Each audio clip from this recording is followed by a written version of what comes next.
dear student, welcome to the fifth lecture from CBSE class 11th chemistry, some basic concepts of chemistry. And this lecture is brought to you by Reaction Tube by Shongumitra Chakravarti. तो as usual quick review के साथ session को start करते हैं क्योंकि mister emoji भूल चुके हैं कि लास्ट सेशन में हमने क्या किया था। देखिए वो इधर उधर देख रहे हैं, तो इनको याद दिलाने के लिए हम भी एक क्विक रिवाइज कर लेते हैं। लास्ट डे हमने जो मोल कंसेप्ट पढ़ा था, बट बिफोर दैट चैनल को लाइक कीजिए, सब्सक्राइब कीजिए, बेल बटन को हिट कीजिए ताकि मेरे अपकमिंग वीडियोस की नोटिफिकेशन आपको टाइम से मिलती रहे। आई बटन पे क्लिक करके पूरे चैप्टर का प्लेलिस्ट एक बार जरूर देख लीजिएगा और बच्चों जरूर से चैनल को सब्सक्राइब करना क्योंकि मैं रेगुलरली वीडियोस अपडेट करती रहती हूँ। आप अगर मेरे साथ बने रहोगे तो आपका सिलेबस जल्दी खत्म हो जाएगा। और इस वीडियो में भी आप एंड तक बने रहिए क्योंकि मैं लास्ट लेक्चर में दिए हुए होमवर्क को भी यहाँ पे सॉल्व करके आपको दिखाऊंगी। तो let's start with today's quick review topic. तो हमारा पहला टॉपिक है क्विक रिव्यू में important formula of mole concept. यही तो हमने लास्ट लेक्चर में पढ़ा था। तो मोल कंसेप्ट में जो फॉर्मूला हमने अल्टीमेटली कंक्लूडिंग में जो समझा था कि mole is equals to given number of particles divided by Avogadro's number और mole is equals to given mass by molecular mass या फिर atomic mass of element and that is equals to given volume by 22.4 litre. तो ये है हमारा main formula जिसको हमें याद रखना है। फाइन, अब इसी के बेस पे थोड़ा प्रैक्टिस सेशन कर लेते हैं, आपसे कुछ सवाल जवाब कर लेते हैं, आपका भी रिवीजन हो जाएगा क्योंकि मोल कंसेप्ट में न्यूमेरिकल बहुत इंपॉर्टेंट है। तो हमारा पहला न्यूमेरिकल है how many molecules of water and oxygen atoms are present in 0.9 gram of water। अगर आपको 0.9 ग्राम ऑफ वाटर दिया हो तो उसमें से आपको कैलकुलेट करके बताना है कि पानी के मॉलिक्यूल्स कितने हैं और उसमें ऑक्सीजन के मॉलिक्यूल्स ऑक्सीजन के एटम्स कितने हैं। चलिए इसको सॉल्व करते हैं। तो सबसे पहले हम इसका निकालते हैं। अच्छा, इसका मैं जरा कलर चेंज कर लूं। It will be better if I write it with a white color। तो सबसे पहले पानी का हम निकाल लेते हैं मॉलिक्यूलर मास। ओके, तो molecular mass of water H2O equal to कितने हाइड्रोजन एटम है? 2। एक हाइड्रोजन एटम का एटॉमिक मास है 1 प्लस ऑक्सीजन का कितना है? एक मोल एटम का मास 16 ग्राम। तो यहां से हमें मिल गया 18 gram molecular mass of water. यहां से हम निकाल सकते हैं मोल्स ऑफ वाटर का क्या फॉर्मूला था? अगर मैं इसको मास के रेस्पेक्ट में करूं, given mass by molar mass. Given mass मेरा दिया हुआ है 0.9 gram and it is divided by 18 ग्राम। तो मेरे मोल्स कितने आ गए? 0.05 मोल। ओके, यहां तक हमारा निकल गया। ये हो गए मोल्स ऑफ वाटर। दूसरा मोल का एक और फॉर्मूला होता है कि मोल का दूसरा फॉर्मूला आपका हो जाएगा नंबर ऑफ मॉलिक्यूल्स या फिर गिवन नंबर ऑफ मॉलिक्यूल्स, कुछ भी लिख सकते हो, of water and that will be divided by the Avogadro's number. Avogadro's number तो याद ही है ना, भूल तो नहीं गए? 6.022 10 की पावर 23। ओके, मोल तो मेरा निकल गया कितना? 0.03। तो नंबर ऑफ मॉलिक्यूल्स क्या हो जाएंगे? Number of molecules of water will be equal to mole into Avogadro number। तो इससे मुझे पानी के कितने मॉलिक्यूल्स हैं 0.9 ग्राम में वो मिल जाएगा। तो मोल कितना है? 0.05 इंटू 6.022 इंटू 10 की पावर 23। तो इसको मल्टीप्लाई करके हमको मिला आंसर 3.010 इंटू 10 की पावर 22 मॉलिक्यूल्स। अब देखिए पानी के एक मॉलिक्यूल में ऑक्सीजन का कितना होता है प्रेजेंस रेशियो वाइज? ओनली 1। ठीक है, तो जितने पानी के मॉलिक्यूल्स होंगे उसमें उतने ही ऑक्सीजन के एटम्स होंगे। So number of oxygen atoms in water molecule कितने हो जाएंगे? It will be same as the number of molecules of water. क्यों समझ में आया? क्योंकि पानी के एक मॉलिक्यूल में ऑक्सीजन कितना है? एक ही है। अगर एक पानी के मॉलिक्यूल में एक ऑक्सीजन है तो पानी के इतने मॉलिक्यूल्स में इतने ही ऑक्सीजन होंगे। So this is our answer. चलिए अब आते हैं नेक्स्ट प्रॉब्लम में। ये आपका सीबीएसई पीएमटी और मणिपाल मेडिकल 2007 में भी पूछा गया है। तो एक बार इसको पॉज करके ट्राई कर लीजिए, बहुत ही इजी है। आई होप आप लोगों ने ट्राई कर लिया होगा। तो मैं अब आपको आंसर बता देती हूँ।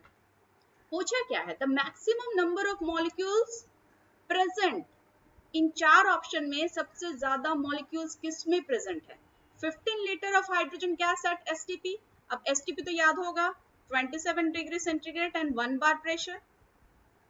5 liter of N2 gas at STP, 0.5 gram of H2 gas and 10 gram of O2 gas। अब चारों का हमें क्या निकालना पड़ेगा? Number of molecules. तो चलिए निकालते हैं एक एक करके चारों का, फिर हम देखेंगे चारों में से किसका ज्यादा है। पहला वाला, number of molecules of 15 litre of H2, यही तो निकालना है। तो इसको लेट इट बी X मान लेते हैं। मोल इज इक्वल्स टू, पहले हम मोल काउंट कर लेते हैं। Mole is equals to given volume divided by, देखिए क्योंकि हमको वॉल्यूम में दिया हुआ है इसी रेस्पेक्ट में हमें निकालना है 22.4 लीटर। तो गिवन वॉल्यूम इज 15 बाय 22.4, तो ये हो गया मोल। अब मोल का दूसरा फॉर्मूला क्या होता है? क्योंकि हमें नंबर निकालना है तो गिवन नंबर तो x मान लिया, डिवाइडेड बाय एवोगैड्रो नंबर। अब ये देखिए, ये भी मोल है, ये भी मोल है, तो दोनों को इक्वेट कर देते हैं। 15 by 22.4 is equals to x by 6.022 10 की पावर 23। तो यहाँ से x इजीली निकल जाएगा। क्या हो जाएगा? 15 by 22.4 into 6.022 10 की पावर 23। यहाँ आपको मिल जाएंगे आंसर 4.032 into 10 की पावर 23। यानी कि अगर हमको 15 litre of hydrogen gas STP में दिया रहेगा तो उसमें कितने हाइड्रोजन के मॉलिक्यूल्स होंगे? इतने। Okay, I hope it is clear कि कैसे निकालना है। यही मेथड आपको इन चारों में लगाना है। तो मैं सबके आंसर्स लिख देती हूँ, एक मैंने आपको कैलकुलेट करके दिखा दिया है। इसका कलर चेंज, हाँ, तो इसमें कितना आया? 4.032 इंटू 10 की पावर 23। इसमें आएगा आपका 1.34 इंटू 10 की पावर 23 और इसमें आएगा आपका 1.505 इंटू 10 की पावर 23 और लास्ट है आपका 1.88 इंटू 10 टू द पावर 23। तो इसमें से क्लियर समझ में आ रहा है सबसे ज्यादा मैक्सिमम मॉलिक्यूल्स इसी में होंगे। तो यहाँ हमारा रिविजन खत्म होता है। अब आज का टॉपिक मैं यहाँ से स्टार्ट करूंगी। तो आज का टॉपिक है हमारा मास परसेंटेज ऑफ कंपोजिशन। यानी कि अगर आपको कोई एलिमेंट दिया हुआ है, कंपाउंड दिया हुआ है, उसमें किसी एलिमेंट का बाय मास कितना कंटेंट है उसमें, वो निकालना है। तो इसके लिए इंपॉर्टेंट फॉर्मूला जो है उसको अच्छे से देख लीजिए, क्योंकि यही फॉर्मूला आपको बार बार यूज करना है।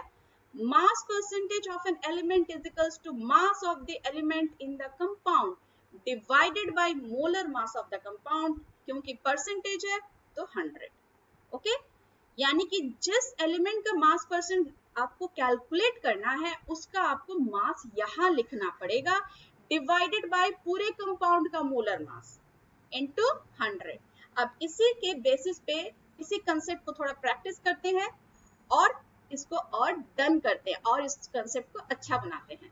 तो पहला प्रॉब्लम है, calculate the mass percent of carbon, hydrogen and oxygen in glucose. ये है आपका ग्लूकोज का फॉर्मूला। तो ये हो गया हमारा कंपाउंड।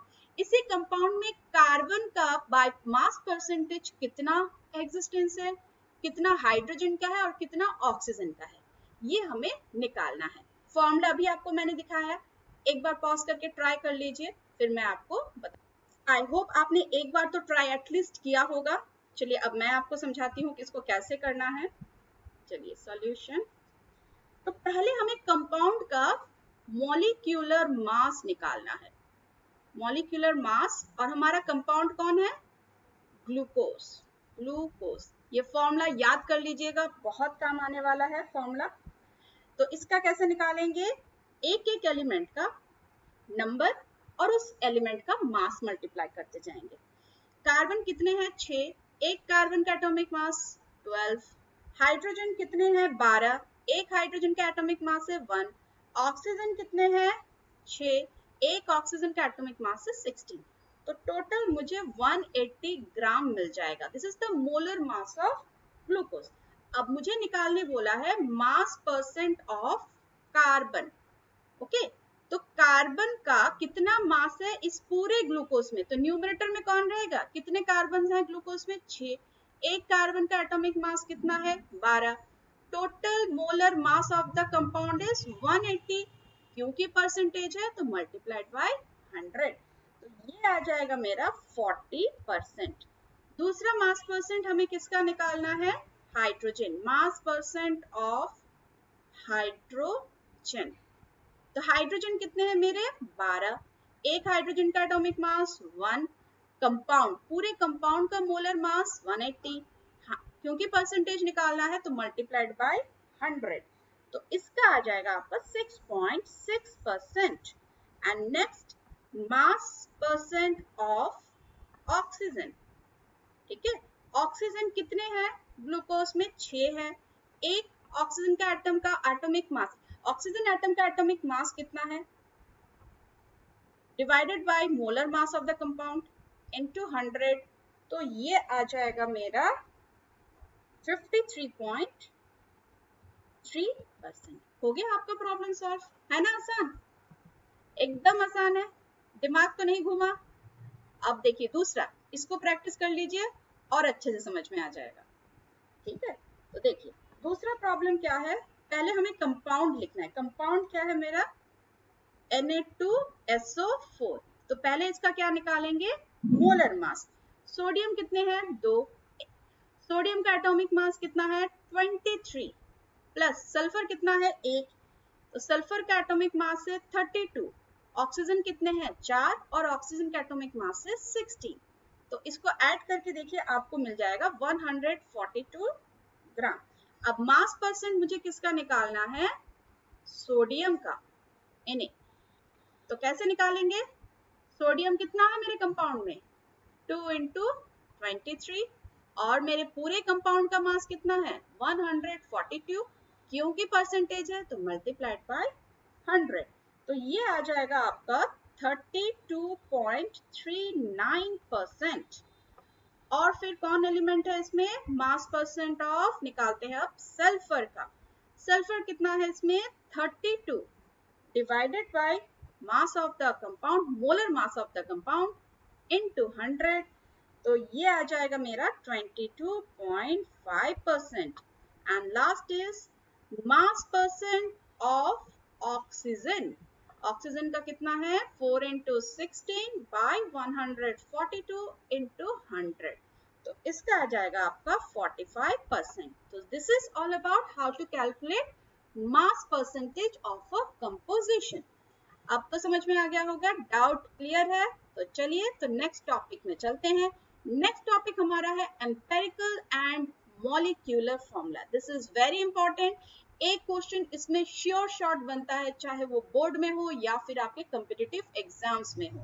बोर्ड के लिए तो कंफर्म क्वेश्चंस है। तो what is empirical formula? Empirical formula is the chemical formula of a compound that gives the proportion ratio of the elements present in the compound, but not the actual number of arrangement of atoms. This would be the lowest whole number ratio of the elements of the compound. क्या ये आपको समझ में आया, या miss lily जैसे आप भी चौंक गए कि क्या डेफिनेशन है ये? तो चौंकिए मत, अभी मैं आपको समझाती हूँ। देखिए मॉलिक्यूलर फॉर्मूला, ये तो अभी अभी ग्लूकोज का किया हमने, C6H12O6 होता है। जैसे H2O2 hydrogen peroxide, ferric oxide, ये सारे फॉर्मूला जो हम देखते आए हैं इनको कहते हैं मॉलिक्यूलर फॉर्मूला। अब इसमें जो एलिमेंट्स जिस रेशियो में है पहले उसको देखते हैं। जैसे ग्लूकोज में कार्बन के कितने एटम्स हैं, 6 है, हाइड्रोजन के कितने हैं, 12 है, और ऑक्सीजन के कितने हैं, 6। अब इनका क्या कर सकते हैं, एक सिंपल अगर रेशियो निकाले तो सबसे छोटा नंबर कौन है, 6, सब कुछ 6 से डिवाइड कर दीजिए, तो ये रेशियो कैसा हो जाएगा, 1:2:1। अब इस रेशियो पे अगर इस कंपाउंड का फॉर्मूला बना तो क्या बनेगा, CH2O बन गया ना। तो इसको बोलते हैं हम एम्पेरिकल फॉर्मूला, ठीक है। अब इन दोनों में इनका मास कैलकुलेट करते हैं। ये रहा मेरा 180 मॉलिक्यूलर मास इस फॉर्मूला के हिसाब से, और इस फॉर्मूला के हिसाब से इसका मॉलिक्यूलर मास जो हो गया 30। तो इसको मैं बोलूंगी एम्पेरिकल फॉर्मूला मास, और इस फॉर्मूला से जो मेरा मास निकला उसको कहेंगे मॉलिक्यूलर फॉर्मूला मास। उसी तरीके से इसको देख लीजिए, H2O2, this is hydrogen peroxide. देखिए इसमें क्या है, 2 हाइड्रोजन है और 2 ऑक्सीजन है। दोनों को अगर मैं 2 से डिवाइड कर दूं तो मेरा सिंपल रेशियो क्या होगा, 1:1। अब 1:1 से मेरा कंपाउंड का नया फॉर्मूला क्या बनेगा, HO। जो ये नया फॉर्मूला बन रहा है इस सिंपलेस्ट होल नंबर से, उसी को कहते हैं हम एम्पेरिकल फॉर्मूला, ठीक है। और इन दोनों फॉर्मूला का अगर मास निकालोगे ना तो इन दोनों को डिवाइड करने पे आपको एक कॉमन मल्टीपल जरूर मिलेगा। जैसे मॉलिक्यूलर फॉर्मूला को डिवाइड कीजिए एम्पेरिकल फॉर्मूला से, तो ये कितने से डिवाइड हो जाएगा, 6 से। फिर दूसरे वाला हाइड्रोजन पेरोक्साइड में मॉलिक्यूलर फॉर्मूला को आप डिवाइड कर दीजिए एम्पेरिकल फॉर्मूला से, तो 2 आ जाएगा, ठीक है। अब देखिए हर एक कंपाउंड का मॉलिक्यूलर फॉर्मूला एम्पेरिकल फॉर्मूला हो ऐसा जरूरी नहीं है। जैसे कि फेरिक ऑक्साइड Fe2O3, इसमें रेशियो क्या है आयरन और ऑक्सीजन का, 2:3।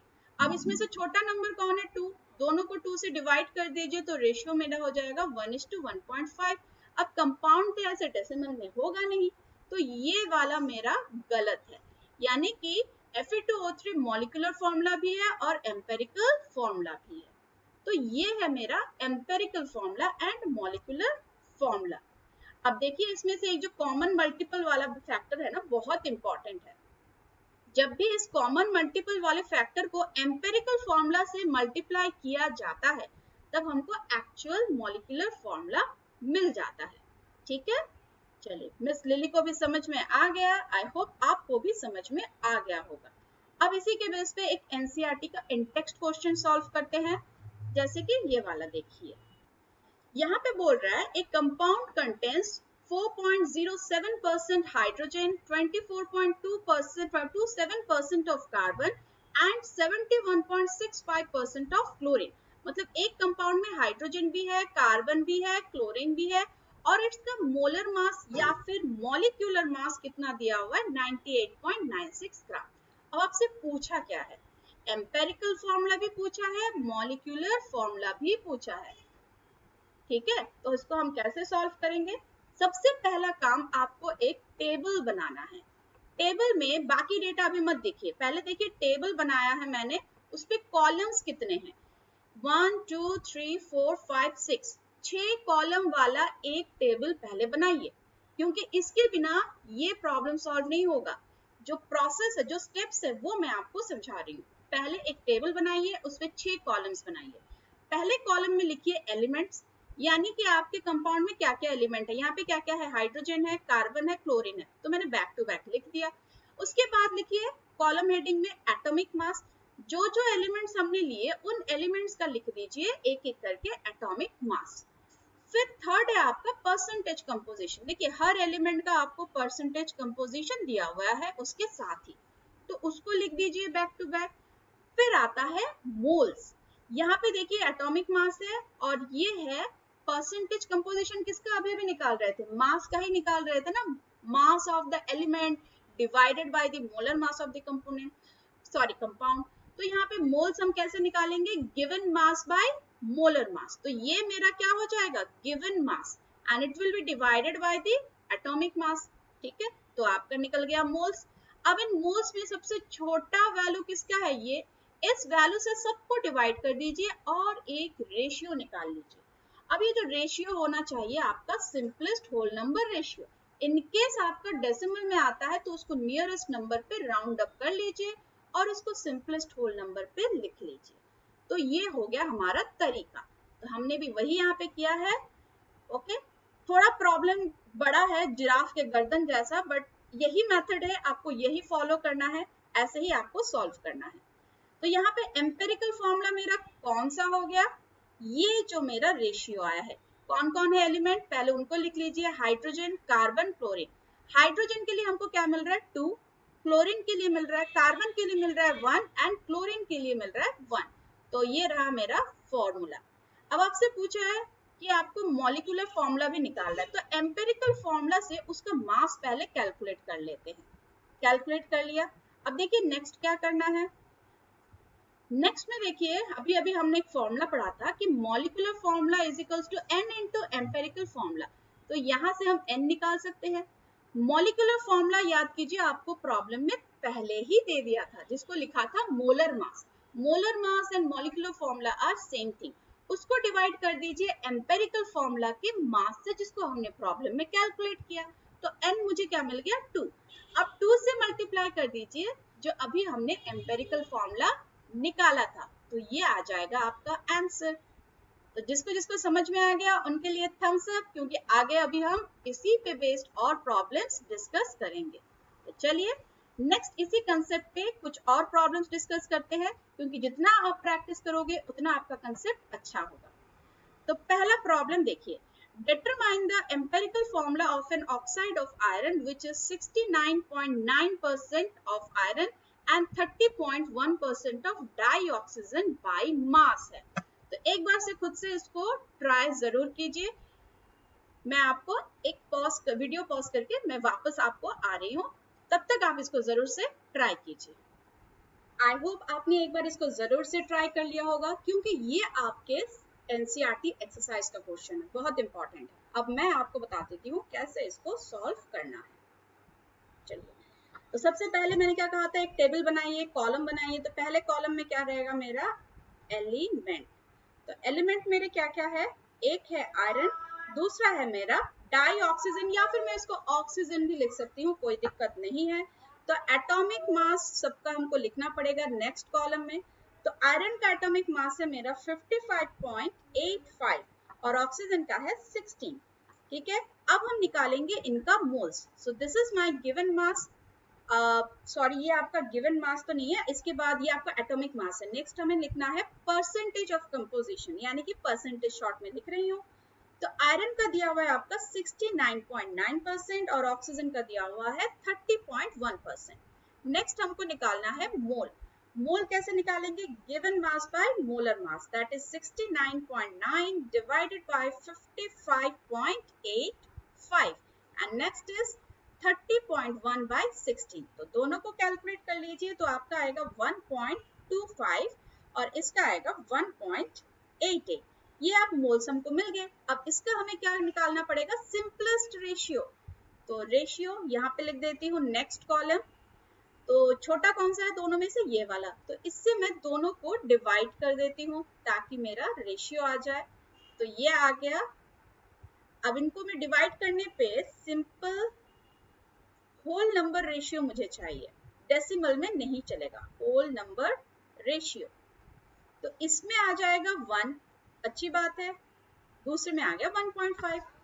1.5 मेरा नहीं चलेगा, तो इसको मुझे अगर होल नंबर में कन्वर्ट करना है तो इसको मल्टीप्लाई बाय 2 कर देती हूँ, इसको भी 2 कर देती हूँ।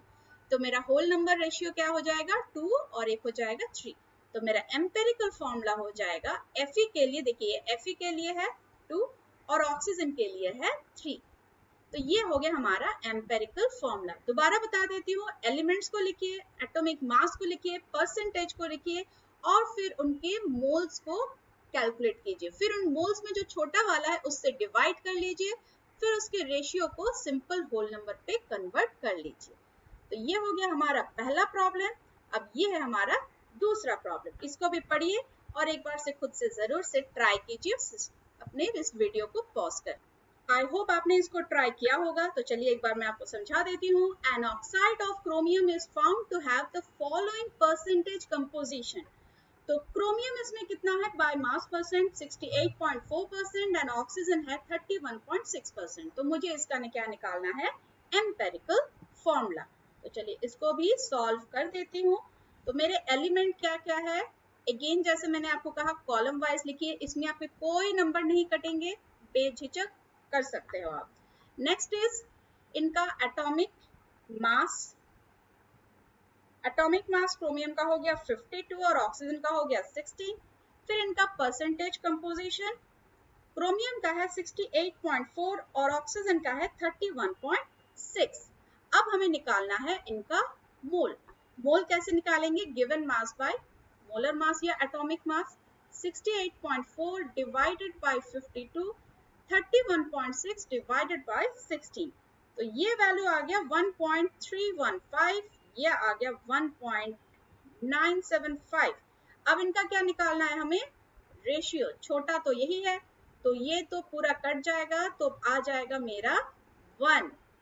अब दूसरे में देखते हैं कितना आता है, 1.975 डिवाइडेड बाय 1.315, इसका वैल्यू आ गया है 1 और इसका आ गया 1.5। अगेन पहले जैसा ही प्रॉब्लम है, तो इसको हमें होल नंबर पे कन्वर्ट करना है, होल नंबर रेशियो पे कन्वर्ट करना है। तो एक 1 है, एक 1.5 है, तो इसको 2 से मल्टीप्लाई, इसको भी 2 से मल्टीप्लाई, तो 2 और ये हो गया 3। तो मेरा एम्पिरिकल फॉर्मूला हो गया Cr2O3। So I hope it is clear. ठीक है, अब आते हैं लास्ट प्रॉब्लम में। The percentage composition of a compound was found to be 63.5% silver, 8.2% nitrogen and 28.3% oxygen. Determine the compound's empirical formula. जरूर से पॉज कीजिए और फिर मेरे साथ चेक कीजिए। चलिए अब मैं इसको भी सॉल्व करती हूँ। तो मेरे एलिमेंट क्या क्या है, पहले मैं उनको लिख लेती हूँ। एलिमेंट है मेरे silver, nitrogen and oxygen. Silver का मेरा एटॉमिक मास यहाँ लिख लेती हूँ। सिल्वर का एटॉमिक मास है 108, नाइट्रोजन का है 14, ऑक्सीजन का है 16। परसेंटेज कंपोजिशन सिल्वर का दिया हुआ है 63.5%, नाइट्रोजन का दिया हुआ है 8.2% और ऑक्सीजन का दिया हुआ है 28.3%। अब हमें निकालना है इनका mole. So given mass by molar mass, तो डिवाइड करने पे आ जाएगा मेरा 0.587, इसमें आएगा 0.585 और इसमें आएगा 1.768। अब इनका निकालना है सिंपल रेशियो। सबसे छोटा कौन है, ये, इससे डिवाइड करेंगे तो अप्रोक्सली 1, इसका कंप्लीटली 1 और इसका कंप्लीटली आएगा 3। तो मेरा एम्पिरिकल फॉर्मूला हो गया, Ag के लिए है मेरा 1, नाइट्रोजन के लिए है मेरा 1 और ऑक्सीजन के लिए है मेरा 3। So this is my empirical formula and the solution. तो चलिए यहाँ पे हमने कंप्लीट कर लिया है। अब आते हैं लास्ट डे, जो मैंने आपको होमवर्क दिया था। एज यूजुअल मैंने आपको प्रॉमिस किया था कि वीडियो के एंड में मैं आपको बताऊंगी, तो अब मैं उसको आपको सॉल्व करके दिखाती हूँ। तो चलिए इस प्रॉब्लम को एक बार फिर से पढ़ लेते हैं। Carbon occurs in nature as the mixture of carbon 12 and carbon 13। Okay, the average atomic mass of carbon is this. अरे आपको तो एवरेज एटॉमिक मास दे ही दिया है, फिर क्या पूछा है देखते हैं। What is the percentage of abundance of the carbon 12 in the nature? यानी कि जस्ट रिवर्स है, अभी तक हमें abundance दिया हुआ था, एवरेज एटॉमिक मास निकालना था, अब आपको उल्टा कर दिया। तो सिचुएशन को समझते हुए अब हमको इसको सॉल्व करना है। तो एक काम करते हैं, क्योंकि हमें abundance परसेंटेज में ना कार्बन 12 का पता है ना कार्बन 13 का पता है, तो हम लेट कर लेते हैं, लेट द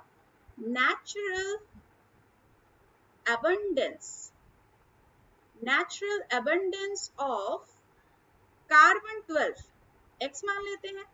ठीक है, अब देखो ये नेचुरल अबंडेंस क्या है, आउट ऑफ 100 है, इन परसेंटेज कैलकुलेट हो रहा है। तो नेचुरल अबंडेंस अगर कार्बन 12 का x है, तो कार्बन 13 का क्या होगा, 100 माइनस x, राइट।